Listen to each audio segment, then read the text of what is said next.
এই হলো কলসপত্রী গাছ।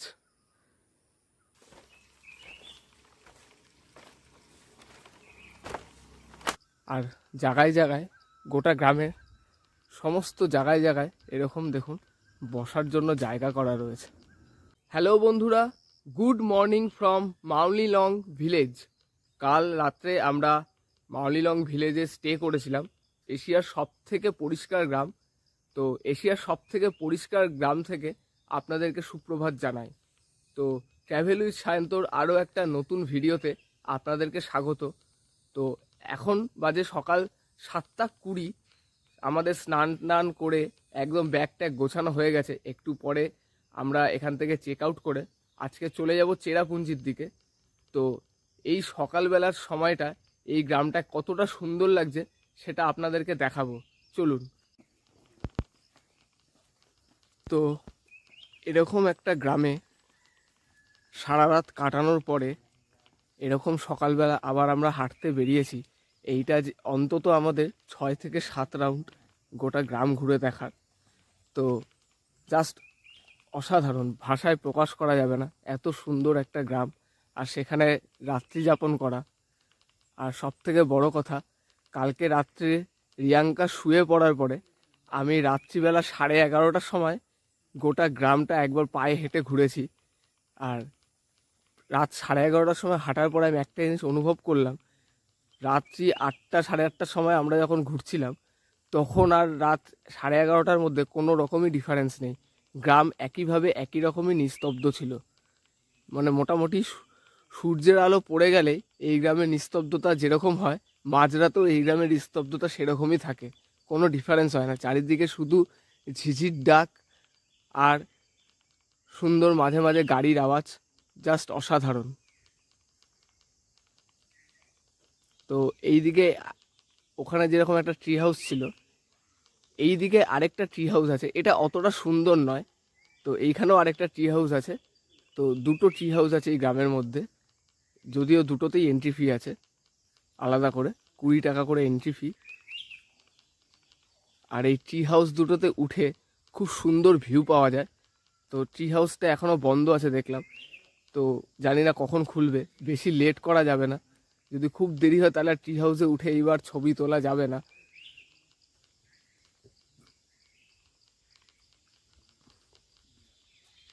এই হলো শেষ দিক এখানে। আর এইখানে সামনে যেই দুজন ভদ্রলোক ভদ্রমহিলা যাচ্ছেন, ওইখানে আরেকটু গেলেই ট্রি হাউস আছে। এই যে দেখতে পাচ্ছি এখন ওইখানে আরেকটা ট্রি হাউস রয়েছে। দেখুন লেখা আছে স্কাই ভিউ পয়েন্ট। তো চাইলে এখান থেকেও আপনারা স্কাই ভিউ করতে পারেন। আপনাদের একটা আনারস দেখাই, দেখুন একটাই গাছ রয়েছে আর তাতে আনারস হয়ে রয়েছে। দেখুন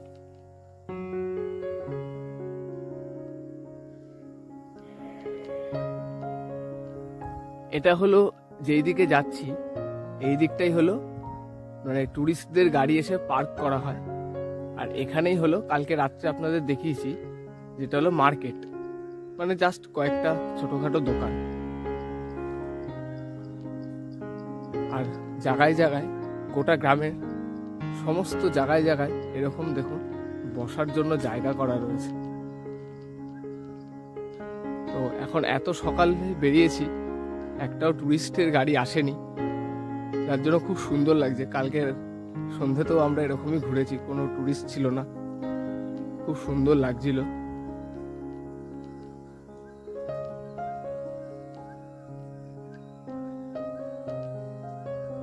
তো এই যে রেস্টুরেন্টের মতন দেখছেন, এইটা থেকে আমরা রাত্রে ডিনার করেছি।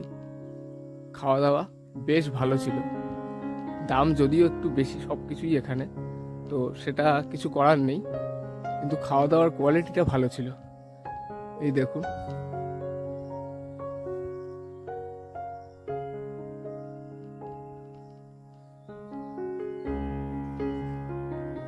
আর আপনাদেরকে একটা দারুণ জিনিস দেখাই, দেখুন যেটা মেঘালয়তে এসে আমি ফার্স্ট টাইম দেখলাম। এর আগে আমি বইতে পড়েছিলাম, দেখেছিলাম ছবি, কিন্তু সামনাসামনি প্রথমবার দেখলাম। দেখুন এই হলো কলসপত্রী গাছ। আপনারা কোনোদিনও সামনাসামনি দেখেছেন কিনা জানাবেন। দেখুন গাছটা কিরকম, মানে এখানে জিনিসটা কিরকম। এই যে ঢাকনার মতন জায়গাটা দেখছেন, কোনো পোকামাকড় এইখানে বসলেই এই গোল জায়গাটায় এই ওপর থেকে এই ঢাকনাটা এরকম করে নেবে, পোকাটাকে আটকে মেরে ফেলে আর খেয়ে নেয়। দেখুন এখানে অনেকগুলো কলসপত্রী হয়ে রয়েছে। এই মেঘালয়তে এসে আমি ফার্স্ট টাইম এই জিনিসটা দেখলাম। এর আগের বারও মেঘালয়তে এসেছি, কিন্তু এই গাছটা কিন্তু আমার চোখে পড়েনি। এইবার দেখলাম, জাস্ট অসাধারণ, কিন্তু খুব সুন্দর লাগছে।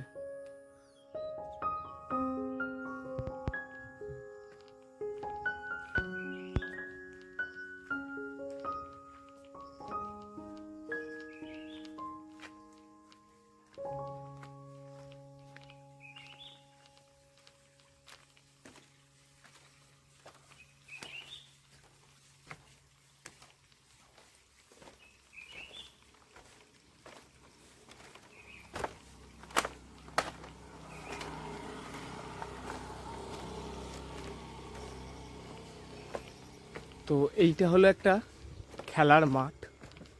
দেখুন বেশ বড়ই, কিন্তু গ্রামের বাচ্চারা এখানে অবশ্যই খেলাধুলা করে নিশ্চয়ই।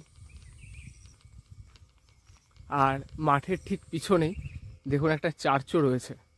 এইখানকার যত মানুষজন থাকে ম্যাক্সিমামই খ্রিস্টান ধর্মাবলম্বী। তো গ্রামের মধ্যে একটা চার্চও রয়েছে। আর এই দেখুন ট্রি হাউসটা।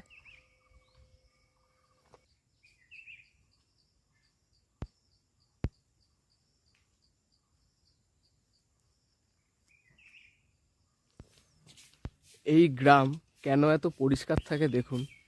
প্রত্যেক দিন সকালবেলা কিন্তু প্রত্যেকের বাড়ির সামনে নোংরা প্রত্যেকে পরিষ্কার করে, এই পাতা টাতা সব কিছু এই দেখুন ঝুড়ির মধ্যে তুলে পরিষ্কার করছে। শুধু ইনি একাই নয়, বিভিন্ন জায়গায় আমি দেখলাম অনেকেই এই কাজটি করছে, যার জন্য কিন্তু এই গ্রামটা এত পরিষ্কার।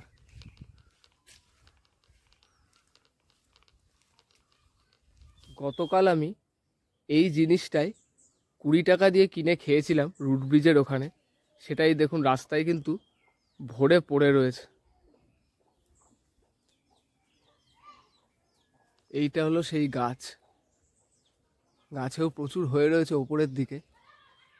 আরও একবার ও শেষবারের মতন গ্রাম ঘোরা শেষ।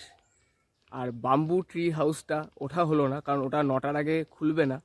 তো যাই হোক, 1 ঘন্টা সময় নষ্ট করার আর মানে নেই, কারণ আমাদের এখান থেকে এখন আবার যেতে হবে চেরাপুঞ্জি, প্রায় 3 ঘন্টার মতন রাস্তা।